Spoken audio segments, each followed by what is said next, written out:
You, Chris.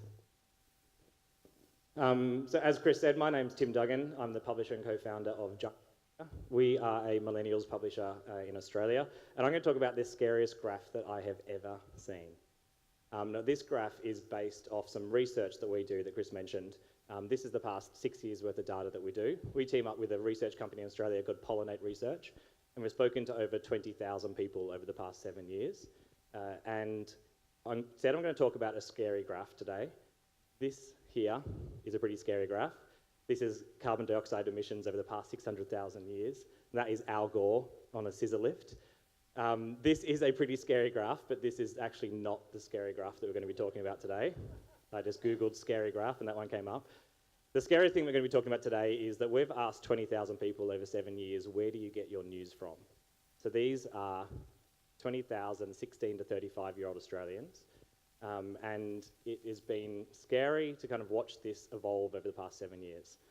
So this is one of the things we asked them. And the question, in this time, the statement was, I get more of my news from social media than I do from newspapers, radio, or TV. So scary, depending on who you are in the room, that could be scary to you. And the first year that we asked this, that number should say 53. Don't know what happened there. 53% of young Australians at the very beginning said that they get more of their news from social media than newspapers, radio, or TV. None of these slides are working, that's okay. The year after that, that went to 62%. So it rose. 62% of young people in 2014 said I get more of my news from social media than newspapers, radio, or TV. What happened in 2015? It went up to about 76%. So it keeps on rising. And when we asked them what social media was, most of them said Facebook at the time. We thought that that was pretty high, couldn't go any higher.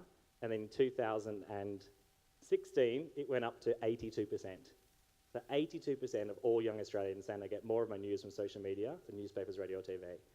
I want to stop here the graph for a second and talk about 2016, because it seems like it was only yesterday, but in the world of global politics, it was a very long time ago. Beginning of 2016, Barack Obama was US president. The UK was still in the EU. And a lot of things happened that year. People thought they could trust social media. They got their news from it. We were living in this bubble. This thing here happened in 2016, not just his hair, but obviously Trump and Brexit happened, and people started to realize, particularly young Australians, that maybe social media wasn't the best place to just get all their news from. So what happened to that graph? It dropped down. The numbers came back, yay. So it dropped from 82% down to 80% of people. And that was significant because that was the first year that had dropped. We thought that was going to just kind of continue forever. From there, in 2018, last year, it dropped down to 73%. And we wondered what was going to happen this year. And we just got the results about a week ago. So you guys are the first people in the world to see what happened at the end. And in 2019, it went up slightly to 76%. So you can see it's kind of evened out now. So over 3/4 of young Australians getting the news on social media. Now there's 3 outtakes I can talk about in the next little bit. The first outtake of this is that 2016 is what we call peak social. This is when we think people were a little bit blissfully ignorant of the effects of social media. They didn't quite know what a filter bubble was. They didn't know the problems with that. And that is when kind of social peaked, but it obviously still evened out at a pretty high level.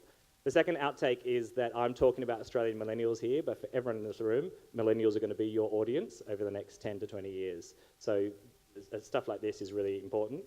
And the third one, the third outtake, is this is what we call a give a shitometer, which is where we ask young people, what do they actually give a shit about?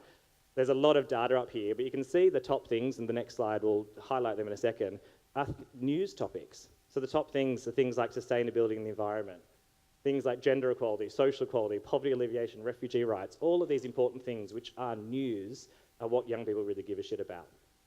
So whilst the delivery mechanism might be changing, the social media, how they get their news is changing, the fact that they're interested in these topics means that that line between something being scary that I originally thought was really scary, the line between it being scary and opportunity is a really thin line.